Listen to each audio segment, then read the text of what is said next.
This is Penny Keener, Stampin' Up! Independent Demonstrator and the original KeenerINKer. Today we're going to be making a jar of Fireflies card, and I'm going to be using the July Paper Pumpkin, which is the Summer Nights kit. Here's the projects that came with that kit, and the ink spot, which was Blackberry Bliss. But today we are just going to be using the stamp sets for this particular kit with this cute little firefly. Other stamps we're going to be using is from the Lots to Celebrate, which is in our August to December mini catalog, and the Tasteful Label dies. We're using this one right here, and the Mason Jar Punch, which is one of my absolute favorites. Colors today, we're going to be using Misty Moonlight, Smoky Slate, Whisper White cardstock, Basic Gray, Mango Melody, and Night of Navy inks, as well as the Dark Mango Melody and the Wink of Stella brush for our colors. So to get started, I have the Misty Moonlight cardstock. I've already pre-scored that, so I'm going to take that and fold it with my bone folder.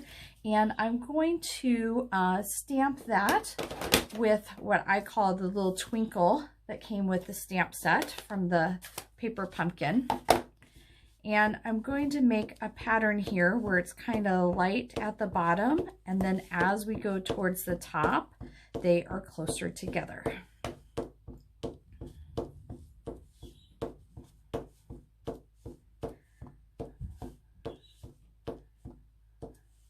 All right, I think that looks pretty good.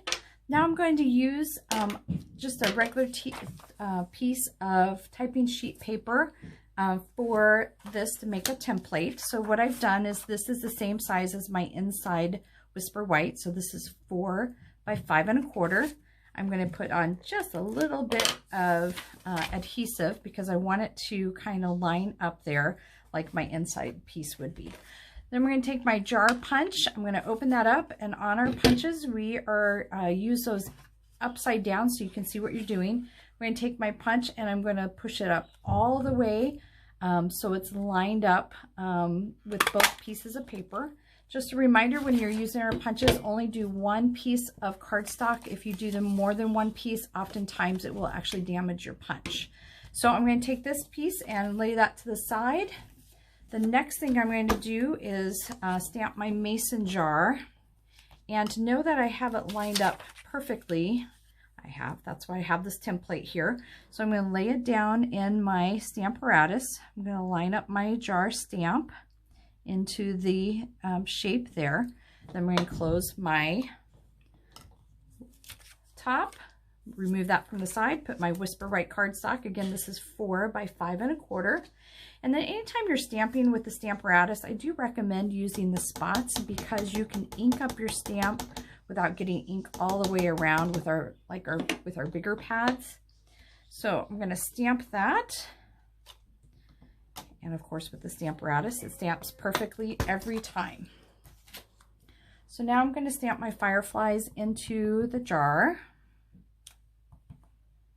And I just want to stamp it 4 times. All right, there we go. And I'm going to color these in using my Stampin' Blends. And for this particular one, since it's such a small spot, I am using the bullet end of my Stampin' Blend. And I want to give a little shimmer to these, so I'm going to color the entire bug with my Wink of Stella. Kind of just give it a little bit of bling. I love Wink of Stella on a lot of different things just to add a little bit of interest. So what did the one firefly say to the other? Give me a push. I think my battery is dead. All right, so what I've done here is I've actually stamped out 4 additional fireflies, and these I've already pre-cut out, but I did want to show you how I cut those. And because it was on a separate sheet of paper, if you notice, I colored the bottom just like the other ones, and then the Wink of Stella, I just kind of went all over because I'm going to be cutting it out, so I didn't have to be very precise with that. It's nice to be able to be sloppy when you can and pay attention to details when it matters. So if you notice, when I'm trimming this out, I am kind of turning my paper instead of turning my scissors. It just makes it easier, and I love our paper snips because it makes cutting out detailed things quite easy to do. I actually keep a pair of these in my purse because I like having good scissors wherever I go. All right, so that's cut out. I'm going to put that onto my last mini dimensional there. All right, so I'm going to put 3 of these into the jar, and I'm doing that so they're kind of popped up and layered in there.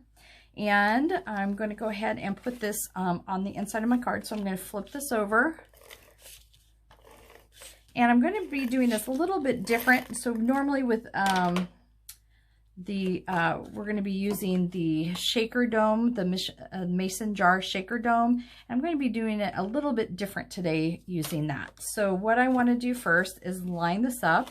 Remember, I kind of used the template to have the jar stamped in the right place, but I want to flip it over, and it looks pretty even around the edges as there as well. So then I'm just going to close my card. So there it is, and it's on the inside. And then in order to do the dome, normally you would peel off both sides of the dome, but again, I'm doing this one a little bit different. So this one I'm going to line up in the window and then just kind of close down.